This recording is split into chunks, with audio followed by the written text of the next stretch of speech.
Honda City Hatchback. Okey, kali pertama dia dilancarkan pada bulan Disember tahun 2021 selepas Covid. Dan selepas 3 tahun, pada bulan Mei tahun 2024, kita dapat sebuah lagi Honda City Hatchback. Kali ini versi facelift. Okey, kita akan tengok hari ini apa beza dia antara versi facelift dengan versi lama, apa perbezaan dia serta kelebihan model ini berbanding dengan model lama yang telah dilancarkan almost 3 tahun yang lepas. Dan seperti biasa, kepada penonton yang baru menemui channel Mekanika, boleh tekan like, boleh tekan subscribe, boleh tekan share dekat YouTube, Facebook, TikTok dan juga Instagram Mekanika Malaysia. Dan jangan lupa untuk menyokong kami dekat TV RT1, TV1, TV1 RTM.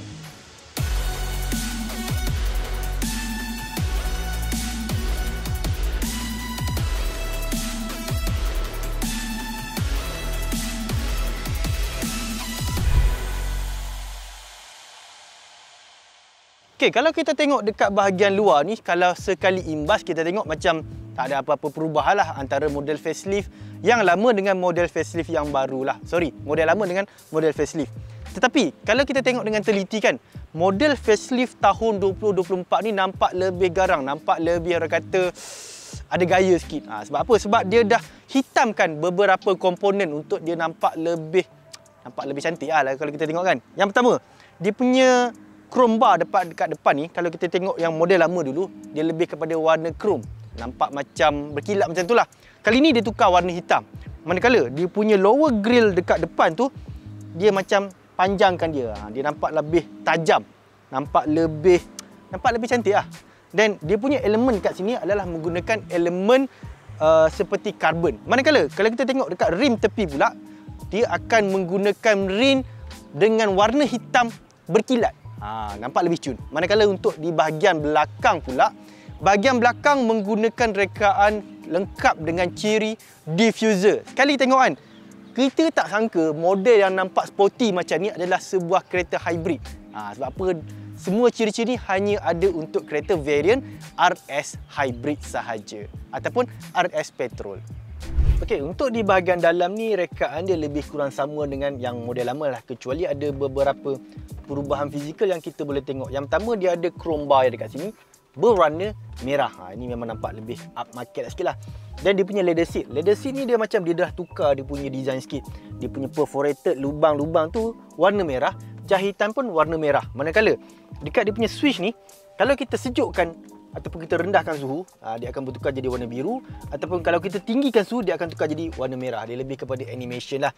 Manakala saya baru perasan untuk dia punya sistem screen multimedia ni, dia ada wireless Apple CarPlay, ada wireless Android Auto. Yang model lama saya tak perasan. Tapi saya memang rasa memang takjub lah, sebab yang ni ada wireless.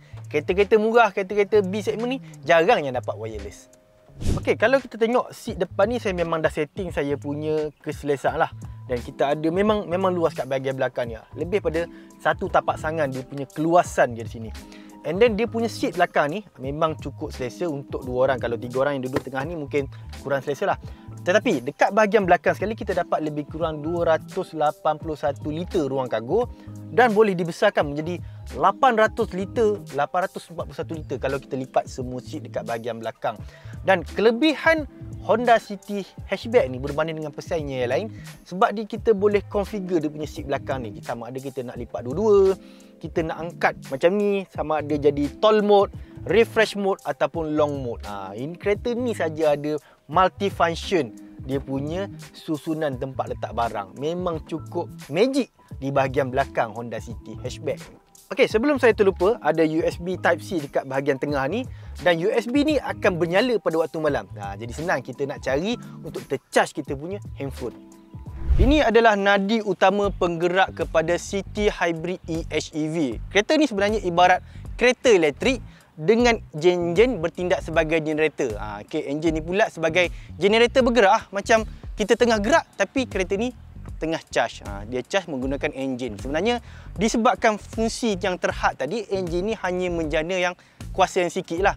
Sebab dia gunakan enjin Atkinson. Menghasilkan sekitar 98 PS dan 127 Nm torque sahaja. Manakala penggerak utama adalah motor elektrik ni sendiri.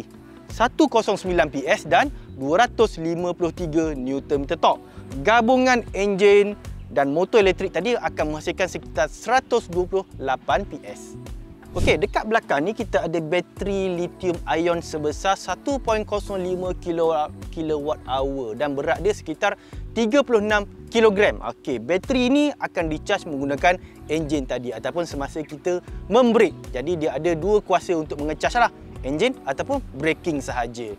Dan bateri ni pula disejukkan dengan menggunakan udara sejuk daripada kabin, daripada aircon lah. Sebab tu dekat bahagian belakang tadi dia ada satu lubang kecil untuk menyejukkan bateri ni tadi.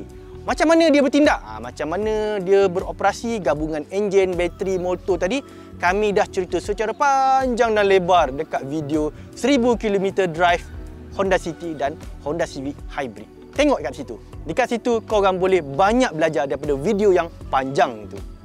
Okey, berat kereta ni adalah sekitar 1260 kg, iaitu sekitar 97 kg lebih berat berbanding dengan varian RS petrol. Kita compare RS tu RS lah. And then walaupun lebih berat, tapi pecutan dia lebih baik berbanding dengan varian petrol. Kena ingat, walaupun dia hybrid, dia lagi pick up 0 ke 100 adalah 9.7 saat ataupun 1 saat lebih laju berbanding dengan varian petrol. Manakala hal laju tertinggi pula dihadkan kepada 177 km sejam. Okey, kalau kita tengok video 1000 km drive yang kita orang dah buat hari tu, okey, satu tangki minyak untuk kereta City Hybrid ni boleh dipandu sekitar 1077 km. Memang jauh. Dengan bacaan purata bahan api adalah sekitar 26.6 km per liter. Memang sangat menakjubkanlah dia punya penggunaan bahan api. Memang sangat efisien. Untuk kereta elektrik ni pula, bila kita bercakap berkenaan brake, kita kena sebut sekali dia punya brake regeneratif. Okey, untuk kereta ni dia ada pedal shifter kat belakang ni. Tujuan dia untuk tingkatkan kekuatan brake regen. Tapi sebenarnya untuk brake yang biasa pun sebenarnya sudah mencukupi berbanding dengan kereta lain. Memang Honda ni memang excellent lah bab brake kereta hybrid dia. Kita tak rasa. Sebab apa? Sebab brake kereta hybrid ni dia ada dua. Satu brake konvensional, satu brake regen. Dia kena combine dua-dua ni. Dia tak boleh lebih salah satu. Dia kena balance. Kalau dia tak balance, dia akan jadi jerking. Tapi untuk City Hybrid ni, dia punya brake performance sama ada brake regen ataupun brake biasa, memang cukup sedap, memang cukup mantap. Tak ada komplain langsung pasal brake kereta ni. Okay, kalau kita compare City Hybrid, kalau kita compare dengan Yaris biasa lah, bukan GR Yaris. Sebenarnya Yaris, dia daripada ground clearance dia lebih kurang 175mm. Kereta ni pula 165mm. Kelemahan bila kita letakkan kereta ni rendah, dia tak ada ruang untuk dia free play, untuk dia bermain. Tapi untuk kereta ni, dia punya comfort levelnya memang sedap lah. Memang orang kata, walaupun dia duduk lebih rendah, dia punya pergerakan tayar, pergerakan roda, suspensi semua tak mengganggu pemandu, tak mengganggu penumpang. In fact, kita rasa kereta ni lebih selesa berbanding dengan varian hybrid yang sebelum ini. Itu yang saya perasan lah. Even saya tanya orang lain yang pernah bawa kereta ni, dia pun memberi pendapat yang sama, bahawa kereta ni dia punya comfort level memang best, memang padu, memang sedap. Untuk handling kereta ni pula, okay, komen pertama adalah steering dia. Steering dia sungguh sharp. Memang sharp lah. Tak badan dengan kereta yang kecil nampak comel macam ni. And then dia punya diameter genggaman untuk kereta ni pula, dia punya diameter steering memang cukup sedap. Terasa seperti kereta Conti. Kalau kita tengok dengan kereta Honda City model lama, dia punya diameter ni agak tirus, kurang sedap untuk kita genggam. And then disebabkan kereta ini duduk lebih rendah, dia guna spring yang lebih lebar dan dia punya spring tu ala-ala sport sikit, dia punya handling tu memang cukup sedap. Kalau kita compare pula dengan kereta elektrik yang sama saiz, let's say kita ambil BYD Dolphin, BYD Dolphin sebenarnya lebih berat berbanding dengan kereta ni. Kereta ni sebenarnya kita boleh anggap sebagai sebuah kereta elektrik bersama-sama dengan generator kita letak dalam kereta ni. Dan kereta ni pula 1260 kg ni sebenarnya lebih rendah berbanding, lebih ringan berbanding dengan BYD Dolphin tadi. Jadi dia punya handling memang sungguh sedap, memang sangat mantap lah. In fact, disebabkan dia punya handling tu sedap, kita boleh mengubah haluan kereta ni. Let's say kita nak macam ni, kita nak macam ni. Kita rasa kereta ni bergerak sekali bersama-sama dengan keinginan pemandu. Tak ada rasa terbabas, tak ada rasa terbuang. Okey, selain pada itu, aspek nombor 2 yang kita boleh puji pada kereta ni adalah bunyi bising. Sebab saya pernah bawa Honda City yang model lama 2019 tu, memang agak bising lah. Yang model ini dia punya bunyi bising adalah sekitar 55 desibel pada hal laju 110 km sejam. Orang kata memang cukup selesa untuk kita bawa dekat atas highway. Jadi kita tak cepat penat, kita tak cepat fatigue. Cuma apa yang saya nak improve, nak komen adalah dia punya seat. Satu, headrest dia terasa agak keras dan dia punya seat base ni terasa pendek sikit. Tapi untuk orang yang rendah macam saya, dia okey. Memang sesuai untuk jalan jauh. Lepas 2 jam barulah kita rasa penat untuk drive kereta ni. Untuk kereta ni juga dia punya safety adalah dapat lebih kurang 5 star Asian NCAP. Dan untuk varian yang paling tinggi dia akan dapat Honda Sensing. Honda Sensing ni satu benda yang kita boleh puji adalah dia punya adaptive cruise control. Sebabkan dia punya respon tu dapat respon daripada motor elektrik. Jadi memang dia punya power tu sampai dengan cepat. Dia boleh brake dengan smooth dan boleh pecut balik dengan pantas. Dan dia ada juga lane speed, low speed follow. Maksudnya bila kita dalam jam, kita boleh biarkan kereta ini bergerak secara automatik. Manakala untuk pembaharuan bagi model pada tahun 2024, dia dapat Honda Connect. Honda Connect ni dia boleh sambung kepada kita punya smartphone dan kita boleh monitor semua informasi daripada kereta ni masuk kepada kita punya telefon lah. Kita boleh set dia punya geofencing, hal laju semasa, dia boleh kesan jika ada brake kecemasan dilakukan ataupun terlibat dalam kemalangan ataupun macam-macam lagi. Dan in fact kita boleh dapat reminder bila kita perlu servis kereta ni. Itulah kelebihan Honda Connect. Okey, 3 benda yang kita rasa tak berapa best pasal kereta ni. Yang pertama, sebelah kiri dia nampak Honda Lane Wash, sebelah kanan tak ada. Kalau dua-dua ada lagi bagus. Nombor 2, seat kat tengah belakang tu rasa tak best, rasa macam duduk atas batang pisang bila kita duduk tengah-tengah tu. Mungkin untuk kanak-kanak lebih sesuai lah. Dan yang terakhir sekali adalah dia tak ada kamera 360 darjah. Dia hanya ada kamera undur belakang multi angle saja. Itu saja kelemahan pada kereta ini. So overall, kereta ni pada harga 112,900 ni bagi saya adalah sebuah kereta compact bandar yang cukup sempurna lah.